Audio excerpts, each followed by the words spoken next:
Welcome to Transformative Principle, where I help you stop putting out fires and start leading. I am your host, Jethro Jones. You can follow me on Twitter at Jethro Jones.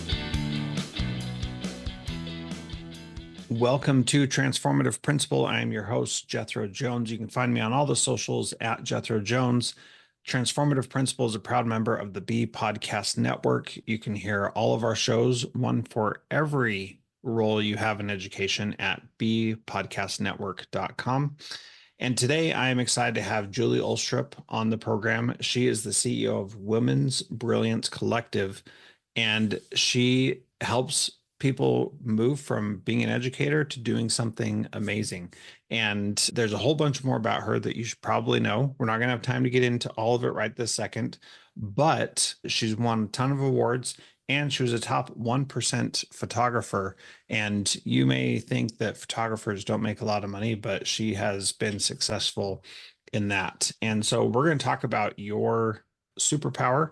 We're going to talk about how you can transition from being an educator to doing something else. And the reason why we're talking about this, I'll get to that in a second. Julie, welcome to the program. So glad to have you here. Thanks, Jethro. I'm really excited to share what I've been doing and how I can serve and support your community. Yeah. So a lot of people have reached out to me because I left education in 2020 after the pandemic started, which was the best and worst possible timing ever, because I was principal for the first part of the pandemic and then left and thought I was going to travel around the world consulting. Boy, that sure didn't happen since everybody was locked down. But since then, a lot of people have reached out and said, "Hey, Jethro, I'm thinking about leaving. What should I do?" And so a lot of people have been asking this question. So I thought it'd be good to have someone who specializes in helping people transition out on the program. So we're going to talk about a bunch of stuff. And what's your big takeaway from our conversation today? Well, I think the big takeaway is that educators have so much to offer the community.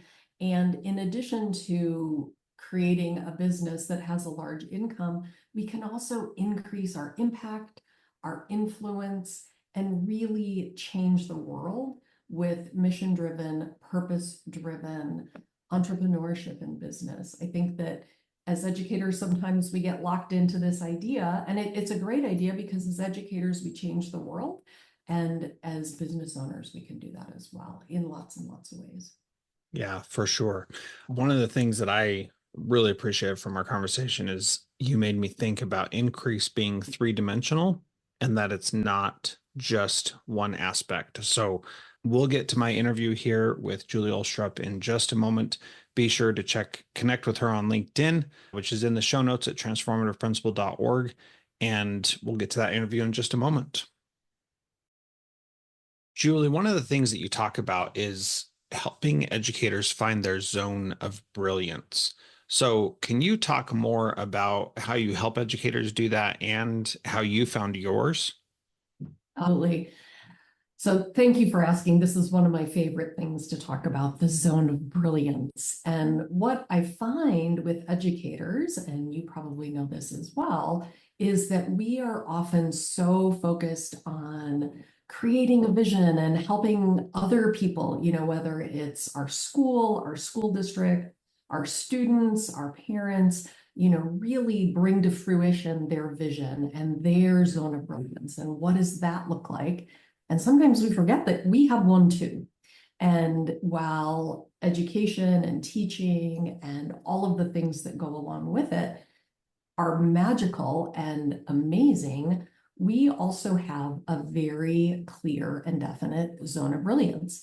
And the way that I help people find that, well, let me quote Napoleon Hill. He says, every achievement, big or small, is the result of a definite chief aim. So when we look at what is our definite chief aim? What is our intention? What is our compass? And the way that I help educators find that out is by asking a series of questions, talking about values, what are our values and how do we really reflect those values in our daily activities. So it's, what we think about, our actions, and the results that we get. So Yeah, so let's talk a little bit about what those questions are and how you help someone find those out. And if you want to, feel free to ask me some of those questions and you can show how you find someone's zone of brilliance. I think I Absolutely. know what mine is, but I'd love your perspective also. So what are some of the things you ask? I love this. Okay, so let's just start with share with me three adjectives that you would use to describe yourself. Curious, friendly, and scattered. Okay, I'm going to write these down. Curious, friendly, and scattered. And what would a friend say? I think a friend would say that I ask good questions. So you're curious. Yep. I think a friend would say that I am supportive and there for them when they need me to be. And then probably the other thing is that what people say often is that I get a lot done and they're Super. amazed at what I produce. I love that. I love that. And so let me ask another question. What, how do you spend your time? If you looked at your time during the day, what are the three big ways that you spend your time? In reality, or when I'm being productive. In an ideal world. No, in reality, how do you spend your Yeah. time? So I spend a lot of time like doing stuff like this, podcasting and interviewing people. I really enjoy that a lot, which is why I've kept doing it for over a decade. One of the other things that I spend a lot of time doing is thinking about things, and that that doesn't really look like work, but I do spend a lot of time thinking about things. And then the third thing, I'm just going with three here. Yes. Uh-huh. So the third thing that I spend a lot of time doing is co connecting with others, Mhm. either reading social media, texting people, messages, things like that. Those are probably the big three. And I think that that's pretty standard. Okay, this is good. Now, final question. It's a hard one to, and you can be as specific or as, I mean, obviously this is going out to the world. So this is, usually I do this, it's private, it's a I private interview. I So, wear it all on my sleeve, so it's all good. okay. Well, I'm prefacing this Yeah. because the question is, and this is a big one for people, especially for educators, how do you spend your money? Mm. Um, I spend my money on mostly my family or improving myself. Okay. So I try to put a lot of resources towards taking care of the family, and then the other thing is opportunities to make myself better and improve myself. Okay. So when we look at these things, we look at the way you see yourself, curious, friendly, and scattered. And then a friend sees you, they're a very aligned, they're curious. I changed that out because you said that you ask a lot of questions, supportive, and that you're there for them. And then in your spending your time, so the two biggest ways, a lot of times that we value this, but we do something else. And I think as educators, especially, it's really easy to get caught up in all of the things that we're supposed to do.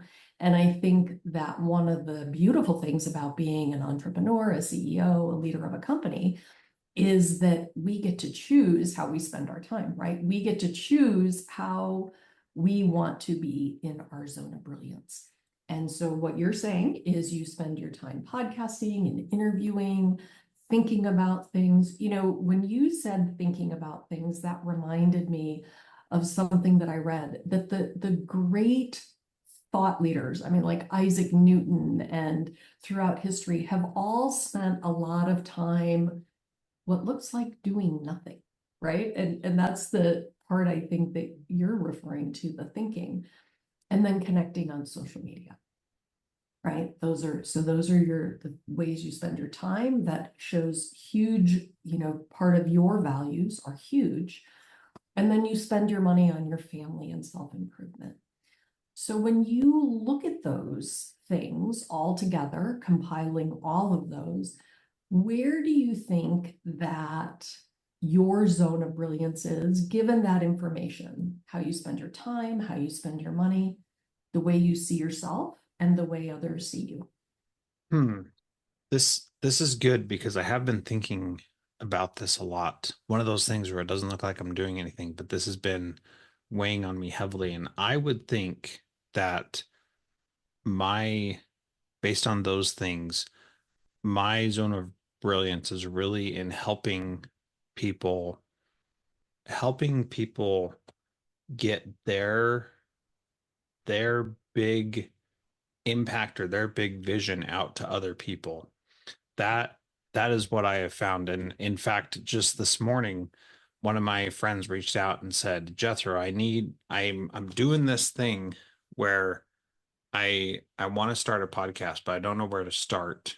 And I figured of all people, you would have the answer to that. And like it just felt so good to hear that and to see what I think I'm good at highlighted by someone else besides me, and for her to say, I know you can help me with it.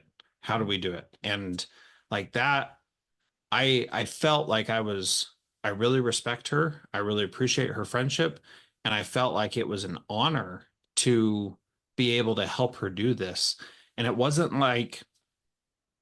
a, oh, how can I make money doing this? It was like, oh, what a great opportunity to be able to serve someone in this way. And that was a really cool feeling. So shout out to you, Tara, if you're listening. She's probably not, but it was awesome to get that call this morning.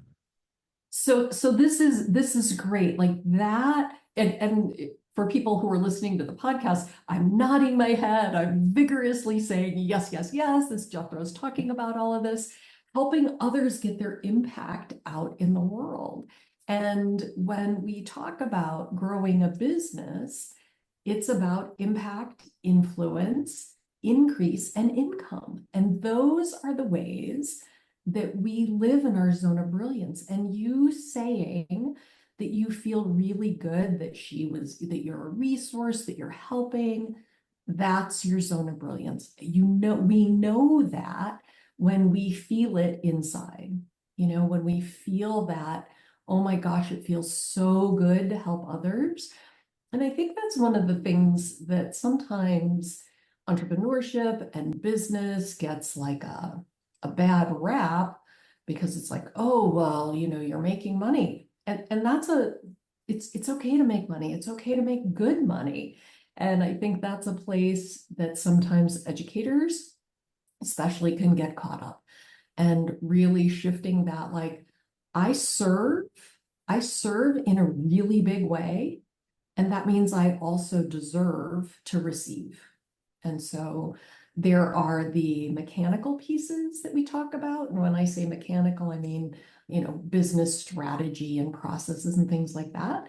And then there's also the mindset pieces of, what does that mean? And how does that look? And is this what I want? What, like, does this light me up? Does this light me up? Right? Well, And helping and people find their zone of brilliance lights me up. So yeah, totally. And what's so good about what you said there is that a lot of educators struggle with this idea of going from a educational institution where it doesn't matter how hard or how little you work, you get paid the same as everybody else. The right. value that you give, the very real issue in education is that you give a ton of value and you don't see the rewards of that for possibly and quite often, most often, years and years and years. Now, Yes. we all like to see that little, light bulb go off in a kid's eyes when we teach them something, and that's great. But then the real payoff comes when they come back 20 years later and say, hey, you helped me in this particular way. Thank you so much. And I appreciate it. And that is a really powerful payoff, but it takes so long. to get Yes. there. And Yes. kids don't realize the impact you have on them until much later. And so it's difficult to make that mindset shift to be in business, whether you're starting your own thing or you're going to work somewhere else, and have that dynamic change. How do you help educators with changing that dynamic specifically? It's really interesting because a lot of what I do when I work with educators is, what is it that they want? What lights them up? How they're going to do that? And then the compensation piece. And that is a piece that people, to your point, struggle with. Educators struggle, and people who are not educators often struggle with it as well. What I will do sometimes is I will ask them, and because Jethro, I know that you have advanced degrees as well. So I'll say, well, how many years experience do you have? And how much education do you have? And what was the investment? What was your investment in that? Right. And you can bring it into real-time dollars. And, I don't necessarily have people, create an accounting sheet and a profit and loss on their education or things like that. But I help them to think about other people in the world and what they're compensated for what they do, and help them build that sense of believing that they have something that is valuable, which most educators, we do believe that we offer a great deal of value. And I would say also that most educators believe that they're not paid what they're worth. And I think that's a common and chronic problem in our culture. And so getting people to shift that, it often takes a while to shift that mindset, but really reinforcing, having conversations, asking an educator, well, what would that be worth to you if what you did for, you know, Sarah when she was 14 and came to you in a, what would you pay for that as a parent? What was the value that you offered? So yeah, using lots of examples and lots of reinforcement because it's a big shift in our culture for sure. Yeah. And it's interesting. My wife was the Olympics just finished as we're recording this. So you're hearing this a little bit later, but Olympic related news. She saw an article about how much the government for countries pay gold medalists. And one weightlifter, I believe in Indonesia, got paid $350,000 or something for getting a gold medal. And I will try to put that link in the show notes if you're interested. But what I find fascinating there is that as she was explaining how much these different gold medalists got, I was immediately putting it into this value exchange of like, would that have paid for all of the training and process and time and energy that you spent to do all that work leading up to that point? And maybe $350,000 for a weightlifter, maybe that would work, but probably not. They've probably invested more than that over the course of their lifetime to get to that elite level. For the United States athletes, they were more in the like $37,000 range, if I remember correctly, for getting a gold medal. And there's no way that they paid for their investment, as it were, in their training and what they're doing. And so, like as you mentioned, you can't just like say you have all these degrees and therefore your value is X, Y, or Z, because it's always more subjective than that, right? And if you do things just for the financial reward, like that's not everything that is there. And that's why I think this idea of zone of brilliance is so important, because it shows like I'm trying to not say a thing that I don't want to say, but I'm just going to say it now. You don't want to say this is so great, I would do this for free, but at the same time, that's kind of the mentality you have to have, because there are going to be challenging times that come in where you're going to feel like you're not getting what you're worth, and other times where you get way more than you think you're worth, and it's wonderful and people are happy to pay that. And so there's this like wishy-washy, weird kind of relationship with it that it's not like it's a totally fact-based logical process, but it's also not 100% emotional. It's some balance of those two. What would you add to that, Julie? Yeah, that's a great synopsis of what we're talking about. I think the other thing that I would add to that is that it's not necessarily linear. There There's you go. this, when you talk about impact and I talk about increase, and if you could see me, I'm making my hands larger, and an increase is three-dimensional, right? It's three-dimensional. So it's increase in our income, impact, and influence. And it's also our own self. Who are we becoming? And that's next level, but who are we becoming? Who are we in the world? And then it goes back to self-value of, well, who am I to be compensated this much?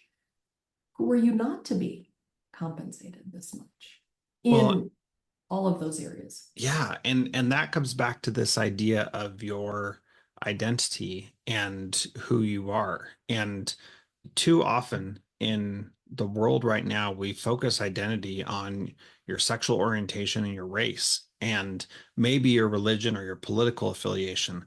But that is so limiting and so corrosive to limit yourself to those definitions. It just makes me sick that people do that. And I was guilty of this myself when I was pulled out of my school as a principal 6 weeks before the last day of school. I became severely depressed because I saw myself as a principal and I didn't identify as anything more than that. And so when that identity was threatened, then it was very depressing. It was very difficult to go through. And it was a total lie because I'm so much more than that.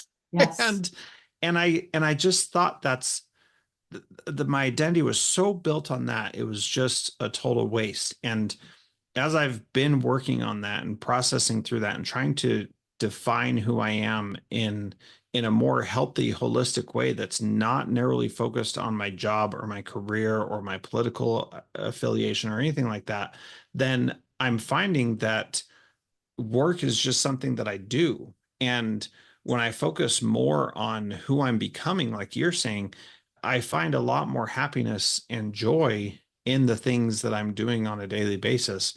And it's way more powerful than any financial thing I could receive because I'm focusing on that idea of who I'm becoming.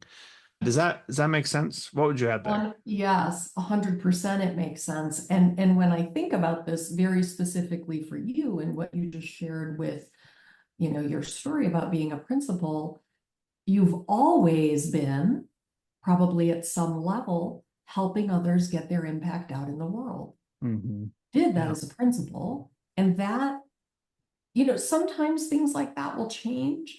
However, to your point, when we get to the depth and the core of who we are and how we help and how we serve, that's the depth of humanity, how we serve. I believe that we are here on the planet to serve, and that comes from a very deep place within us. And then we're here to learn, and that's expansive and that's growing. And I'm putting my arms out, making like the big world, but it's that depth of our experience as well as the breadth of who we can impact. And I get chills when I say that. So yeah. Yeah, I do too. And that is so powerful because when I think about my life in the way that you just described, that I help people make an impact, that like, okay, I can see where I've been doing that my whole entire life. And that's really powerful. And it's like, oh, that's really who I am. I was talking with my wife the other day, and she has always done crafty things. And it just happened that we were talking about different machines that she has used to do those things. And so the first one was a Cricut. well, the first one was scissors and paper and just cutting things out. The next one was a Cricut. And then after that, she got a silhouette machine and then she got a glow forge. And all these things go back to the same idea or principle that she creates things out of something else. That's what she does, that she creates physical, three-dimensional things out of something else. And by thinking about it like that, this was just a random conversation, Julie. It was I so love this. amazing. And Yeah. yeah, And that it was like, oh, that is who my wife is. She does this over and over again. And I look at my life and I'm like, what are the things that I keep doing no matter where I'm at, no matter what my job is? What are the things that I keep doing? And one of the things that I didn't bring up before, but that relates to this is that I'm a problem solver, that I see problems and I go out and I solve them. And yes, the big problem that I think I help people with the most is I help them get their big ideas out to the world. yes. And so being able to look at it from that lens, I'm like, oh, I can trace through my whole life all these things I've done and see all these different ways where I've done that. And that's really powerful. All right, I want to shift the conversation just a little bit though. So I want to talk about how you've seen educators take their skills of being an educator into a non education role, or how do they take their skills from being a teacher or a principal or a counselor like you were and do those skills in a different arena? Because one of the challenges we face is it's not transferable to teach 30 kids something every 45 minutes to like working in an office. It feels like it's not transferable. So what are some ways you've seen educators leverage their teaching skills? So I've got a couple pieces to kind of fill out the answer to that. One of the things is that teachers do have a lot of transferable skills. A lot of times they believe that they don't. In the example of teaching a classroom, that could be teaching having a presentation and teaching people a new method for doing something, or having a sales presentation in front of a class of, you know, 10, 20, or 30 people. A lot of people are terrified to get up and speak in front of a group. Teachers do it all the time, right?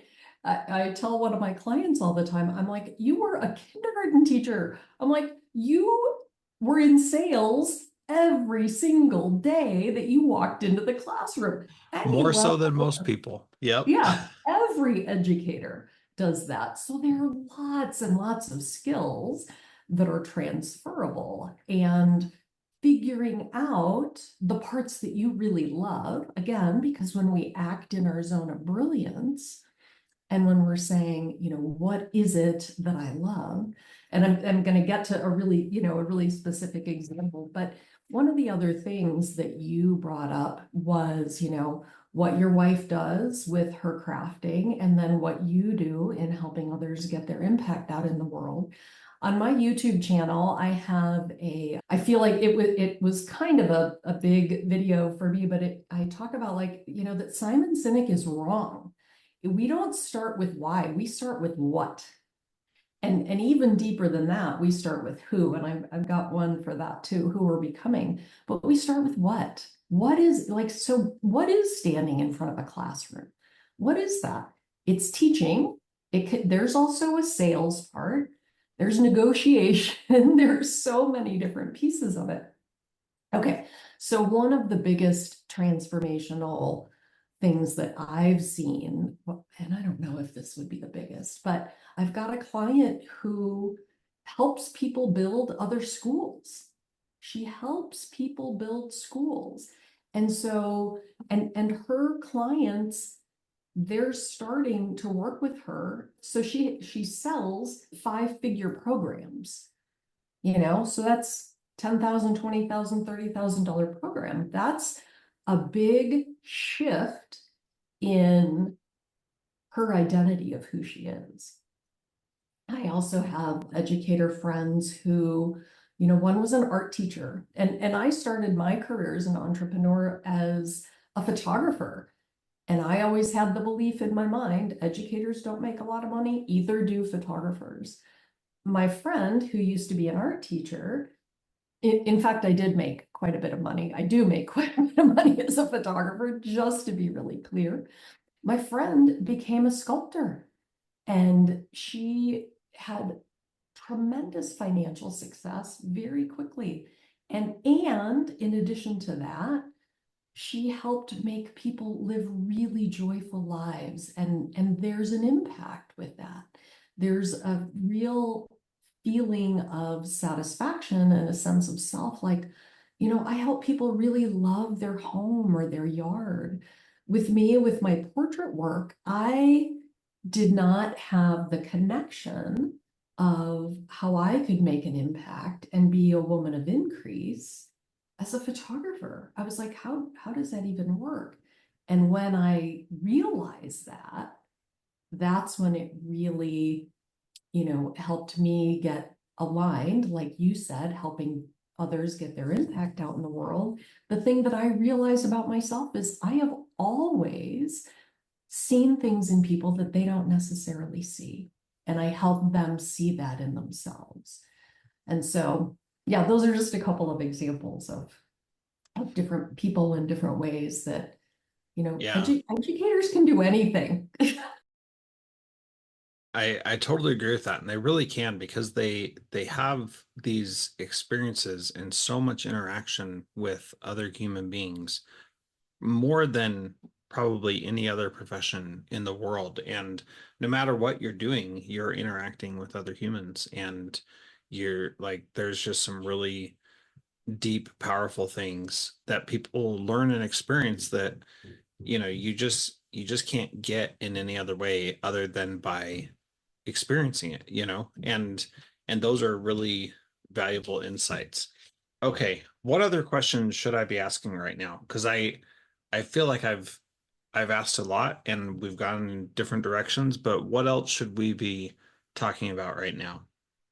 Or Well, rather, what else is on your mind that you feel like it needs to come out? thank you for asking that. That's great. And I have a journalism background, by the way. My undergraduate degree is in journalism, and that's always a question that I ask. And I like, what else should we be talking about? What else is there? I think there's one of the things that happens with educators. There's the mindset piece. There's the really the shifting of identity and being a person of value who serves and deserves. So there's all of that really rich, how do I want to put it, that humanistic part of being an entrepreneur that oftentimes I think people don't think about when they're thinking about being an entrepreneur, a business person. Sometimes there's the impression that people who have businesses are greedy or are this or that. No, we can build mission-driven, purpose-driven businesses. And I believe it's a way to change the world when we do things from a really heart-centered way, from a way that feels really powerful. And there are some really, I guess, like nuts and bolts, basic skills of how do you create mission, vision, and values for your business? Like starting with a really strong foundation in your business so that it doesn't, it's going to be hard sometimes, but it doesn't have to feel like a grind. And so that's what I really help people do. I help people with the kind of like the logistics things, like what is it that I need to know about a business? What's the best, avenue for me in social media? What's the best, and do I enjoy doing it? And if I don't enjoy doing it, well, let's figure out a way, because there are some things that, you have to help. If you're going to help others get their impact out in the world, you got to find a way to connect with the others who connect with you. So finding a blend of those things. I feel like it's like a Zen diagram, a Venn diagram, a Venn diagram so you can have your Zen diagram. That's right. Yeah, A the Venn diagram to intersection. get to Zen. I like that. Yeah, That's yeah, that sounds like a good show title, by the way. yeah, there we go. Venn to Zen.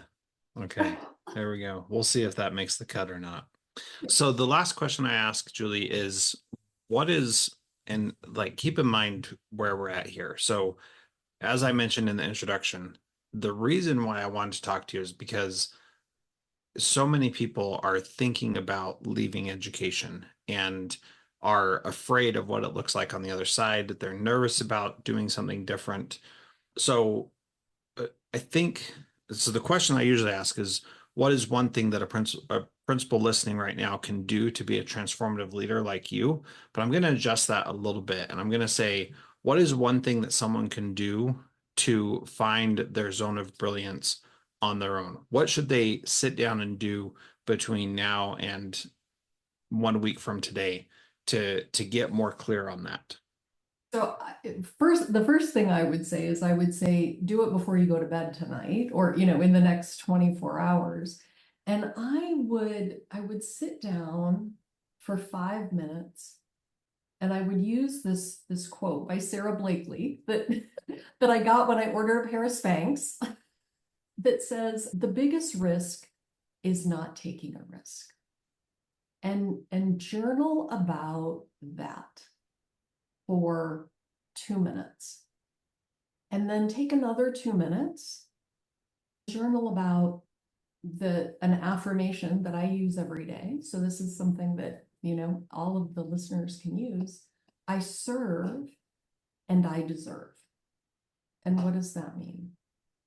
So it's about our comfort zone and expanding that comfort zone. That's the, biggest risk is not taking a risk. And then it's also about, really deserving. So being expansive, being a person of increase in our deserving, as well as our willingness to take a risk for something that we believe and something that we know can make an impact in the world. Yeah, that's awesome. Thank you so much for that. If people want to connect with you, what's the best way for them to get with you, Julie? LinkedIn is a great way to connect with me.